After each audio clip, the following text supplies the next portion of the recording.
This is the Beacon Update. A huge overhaul for settlements in No Man's Sky. With huge new robotic settlements to discover.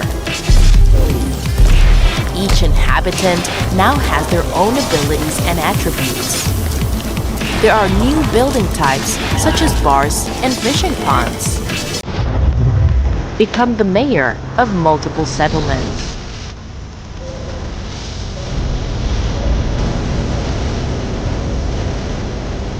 Manage your town and customize its production.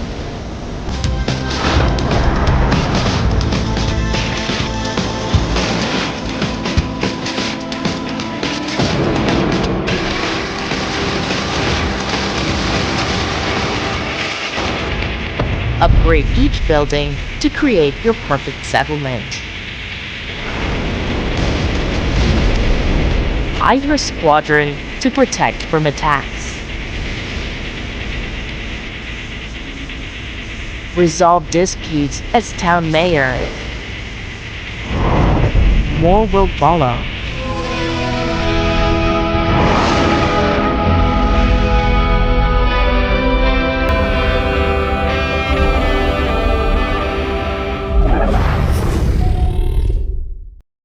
PlayStation.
This place. There's evil here. Death hangs in the air.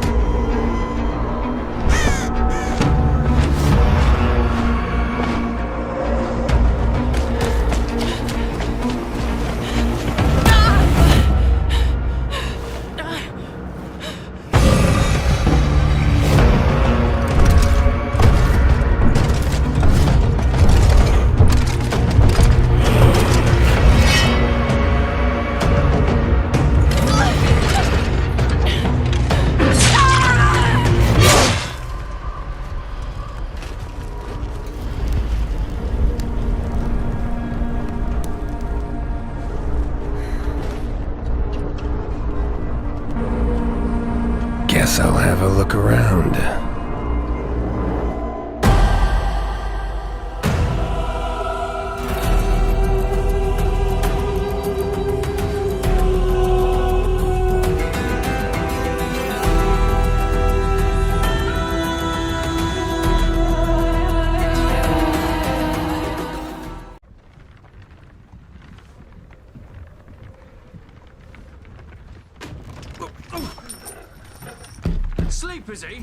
plowing plonker.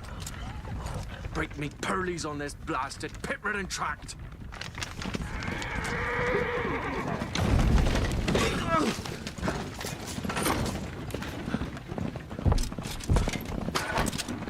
Where's Veered on dry road? Oi! The devil's after you! You're running from!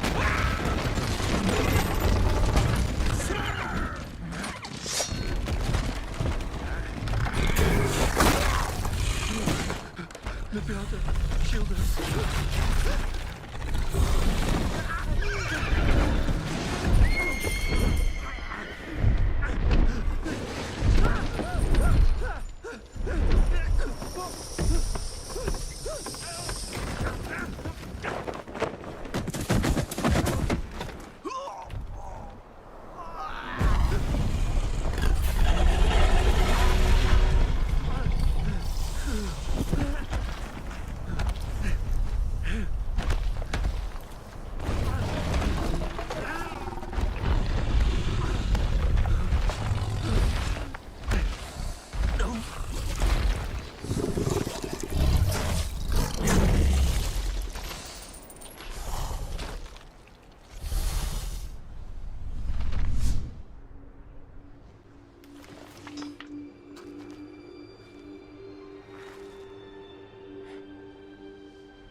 Salt.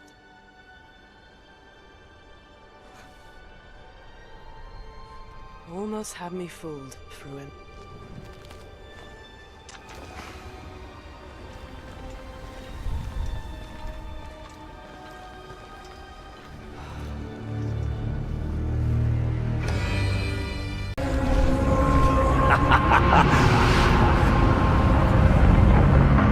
Your soul shall be mine.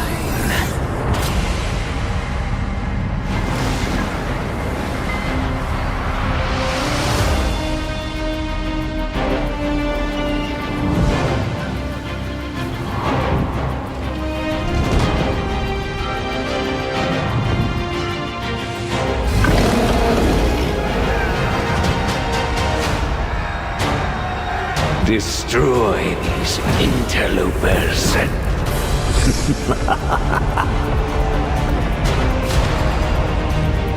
They started this war. We'll finish it.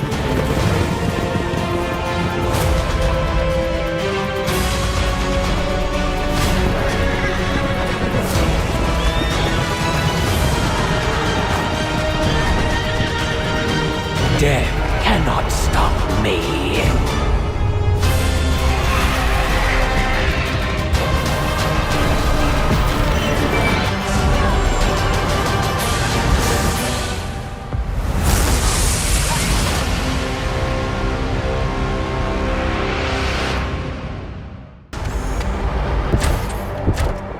All squads, code red. RoboCop is here.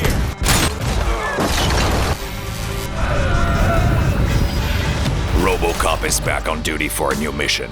Unfinished Business is a standalone expansion to RoboCop Rogue City, bringing a gripping new story with familiar faces from the films, but also new unique characters developed for the game. This time, RoboCop faces an army of mercenaries who have seized control of OCP's latest project, the Omni Tower. Their leader, Cassius Graves, is a man driven by his own vision of justice, which is more radical, charismatic, and determined. He commands his troops with an iron fist.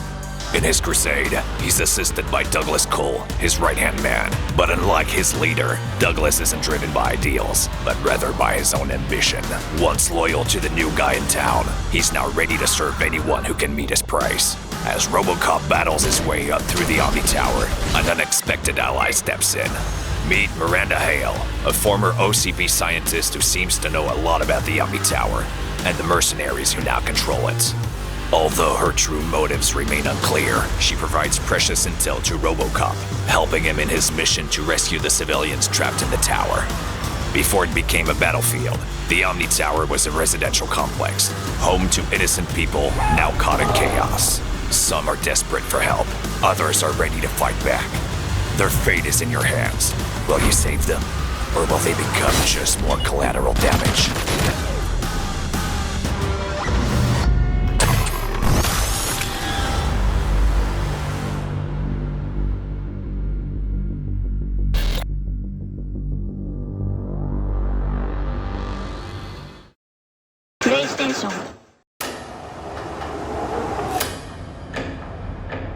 I have to save them all.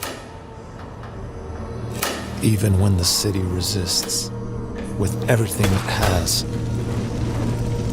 Sometimes it feels like everything is in my hands. Even time. If my patient dies today, I saved them yesterday.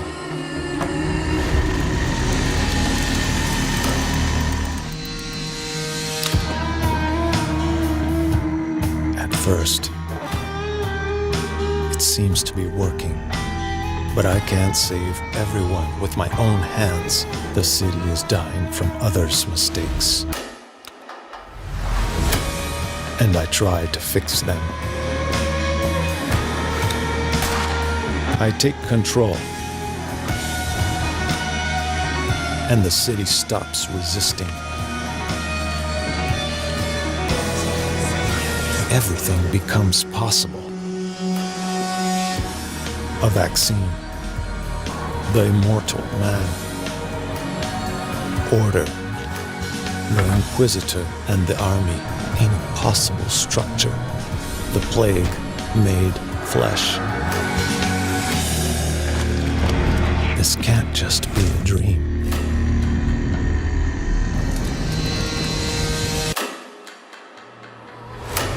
So, effectively, you became the head of an emergency task force, using any means to fight the plague. Tell me, Dankovsky, before and after, were you always aware of the consequences of your actions?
How violent is too violent when it comes to video games? Controversial computer game. The original game was banned in more than 10 countries.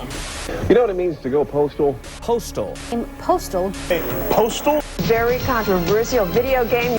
Man, this shit is boring. We wanted to make a game that was no nonsense, run around, shoot, and have fun. Now this is more like it. To introduce Quest 3. A first-person adventure, but along the way, anything is possible. This game would be great in VR. I should start a petition. Father, if I kill people in VR, do I go to hell? When you're done sleeping, sign here. You look like someone with strong opinions. Now that gives me an idea. I'm only asking for a signature. What could go wrong? Fuck. Care to sign? Looks like I'm gonna have to spice things up to get some signatures. I'll, come back later. Damn, still short. Guess I gotta call in some backup.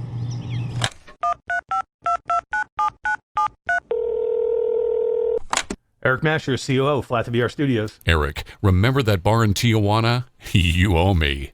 Grab a pen and shovel. We've got work to do.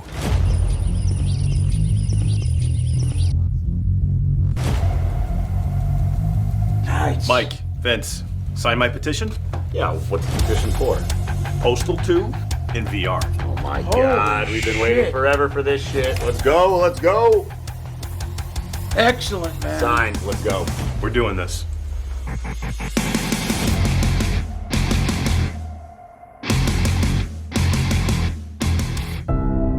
There was no guide for what we had to do, no manual for leaving a world behind. But even we knew we couldn't take everything with us. Some things were too fragile to follow. I left behind my greatest creation, a guardian, a caretaker. Its hands shaped to nurture, its heart programmed to protect. It works tirelessly now, crafting vessels from the bones of a broken world, sending sparks of life into the void. The task I gave it was impossible, but isn't that what hope always is? Why does the sun go on shining?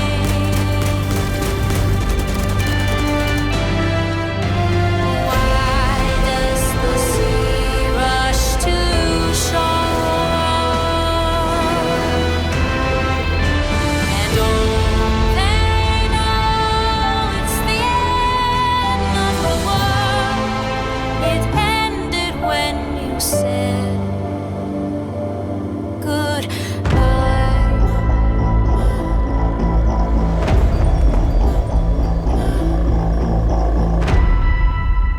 Hello, I'm Taylor, one of the developers behind Spirit of the North 2, which is available on PC, PS5, and Xbox.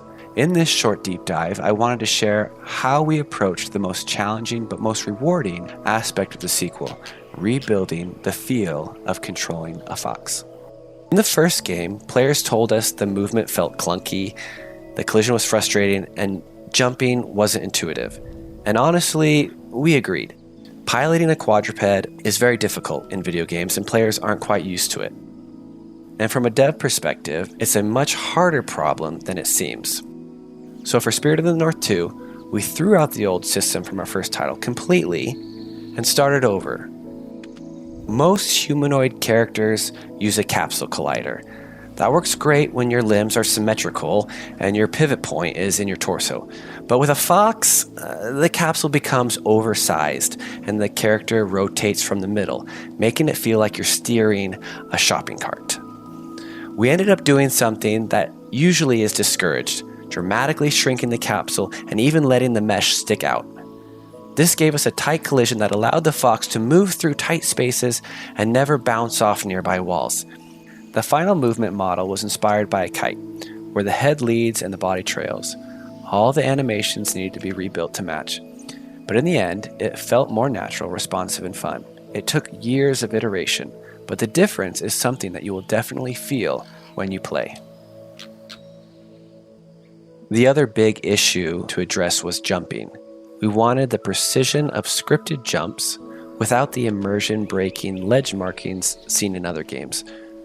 So we built what we call target jump system. And the targets are placed procedurally in real time. The system evaluates dozens, if not hundreds of factors and conditions in real time. It is easily the most complex system I have ever created, and also the most satisfying. But we didn't stop there. If you're sprinting, the procedural targets switch off. You get a more reckless, longer jump, perfect for covering distances fast in a huge open world. The balance between freeform movement and target-locked precision is what makes traversal in our game so fun and fox-like. That's it for now. There are many more improvements we made to the fox character, including animations, morphs, grooms, skins, abilities, and more. But for now, I hope this gives a sense of how seriously we take our player feedback in getting the movement right. We are grateful for the players who play our games and help guide our designs. We still have plenty to learn, but we're really proud of where our character has landed. Spirit of the North 2 is now available on PC, PS5, and Xbox X and S. You know, most folks wouldn't think to come out here when it's -10. But it's their loss. Because you're looking at the finest stretch of untamed wilderness in all of Alberta. Even if the tourists can't handle the cold, the animals sure can. And all that snow on the ground means you can spot a moose clear as day from a long way out. Makes tracking easier too. When you hit the trail, you might want to start in the southern parklands. That's where you'll find lots of open clearings that make for some easy spotting. You'll see plenty of whitetail, and you're likely to spot wood bison passing through like they have for centuries. Along the riverbanks, you'll find waterfowl aplenty, like the Canada goose. But it's also where you'll find our most industrious resident, the North American beaver. Keep your eyes peeled, and you might even catch one working on its den. Just make sure one of those falling trees doesn't catch you. Further north, there's dense boreal woodlands that are full of life, even at this time of year. You'll want to look out for the black bear that's still out and about. And I bet you'll hear the gray wolf long before you see it.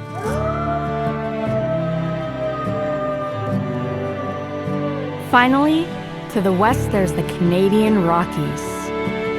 If you're up for a hike, the mountains promise plenty of breathtaking views and plenty to hunt, like bighorn sheep that cling to the mountains and the stunning Manitoban elk. But if you ask me, the scariest thing around here is Fiddler's Bow. It's the best view in the preserve, as long as you don't look down. So, are you up for the challenge? Pack your warmest jacket and come join us.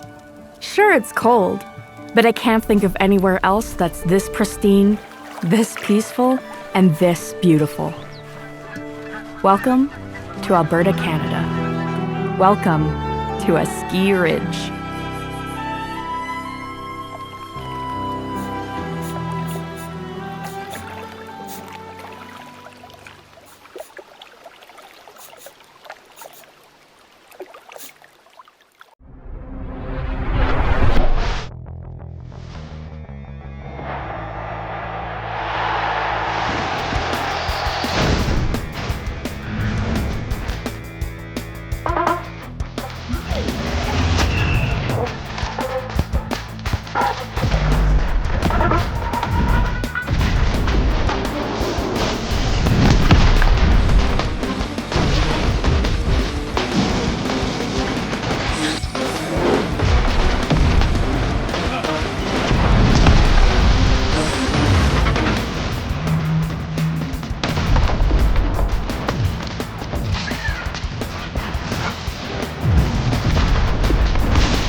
It's all right.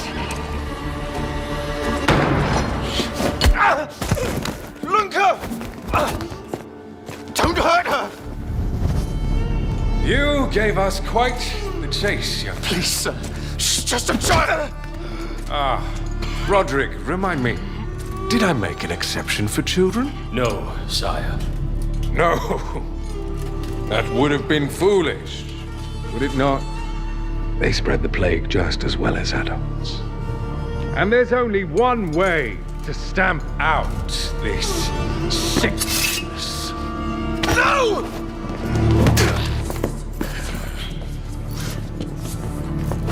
Not just a runner, but a fighter, too.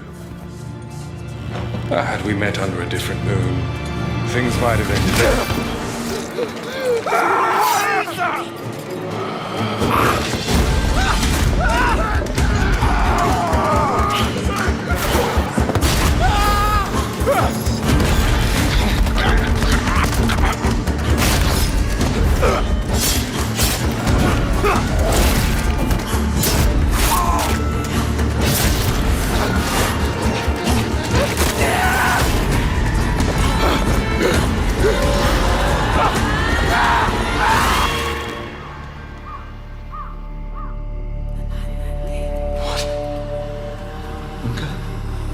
Lunka!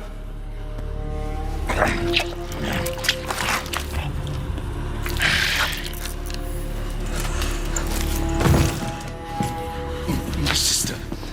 She needs help. Fast. Please, let us pass through. I beg of you. Please. Please.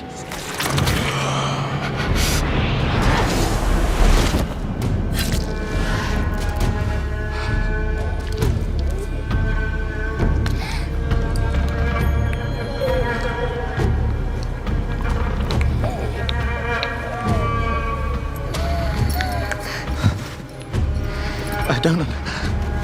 How? I am life. I am death. I am everything in between. I have been watching your little valley. Pestilence, famine, killing. Blood spilled carelessly, like water. Things will be different now.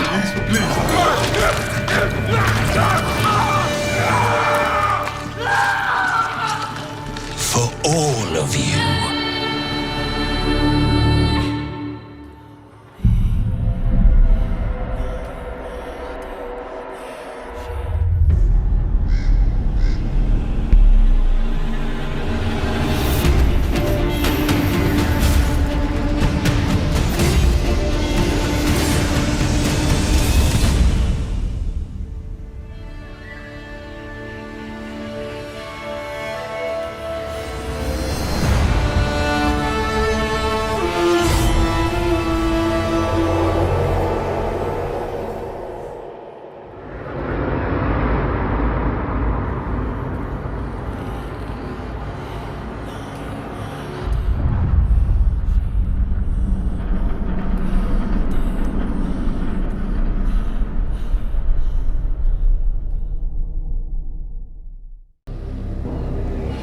Norway, 802 AD. A land ruled by petty kings and jarls. Craftspeople, farmers, seafarers, merchants and warriors band together in settlements for protection and company. They honor gods of fertility and courage, thunder and war. Get back, you sons! Horse! Life is hard on this mountainous strip of land facing the grey, storm-tossed Wales Road. What kind of asshole place is this? Outlaws haunt the mist-shrouded forests.